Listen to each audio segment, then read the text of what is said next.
So we're finally approaching the big one, the apex of tech results season. Apple, Amazon and Alphabet all reporting after the bell today. Now, Apple is set for its first revenue decline since 2019, with lingering questions over iPhone demand, the situation in China, and whether or not there will be any hints at layoffs. So far, just hiring freezes. And of course, we'll also be all over Amazon to get a sense of the depth of the digital ad market slowdown, consumer demand, and how the cloud is holding up. Amazon, of course, cutting thousands of positions as it looks to scale back amid a higher rate environment. Also one of our trending tickers at the moment. And finally, Alphabet's numbers will also be watched with laser focus. Its place in the highly competitive cloud market will be key, as well as how Google search is holding up amid a weakening economic backdrop. Also one of our trending tickers, so a lot of interest as we head into those.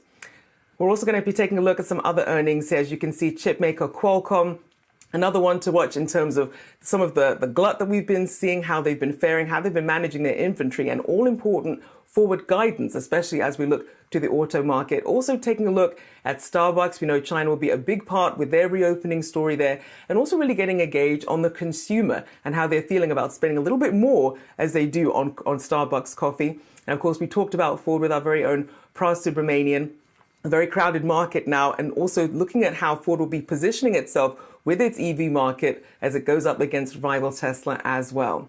Well, I also want to do a final check of the markets before we go. We know it was a mixed picture going into the show. Still the case at the moment. We see there the Dow there off about 0.5% there, dragged down by Gilead Health and also by some weakness that we're seeing with Pinduoduo and some of these other Chinese stocks there, down about 0.5% on the day. Taking a look at the S&P 500 there, that's down about 1.33%. And the tech-heavy NASDAQ still rallying there thanks to some boosts there from Meta and a lot of optimism, as we've been speaking about, from analysts who really do see this fiscal discipline that Mark Zuckerberg was talking about, this year of efficiency. They seem to be believing him at the moment. We'll see how that pans out, but at least for now, they're helping boost the NASDAQ.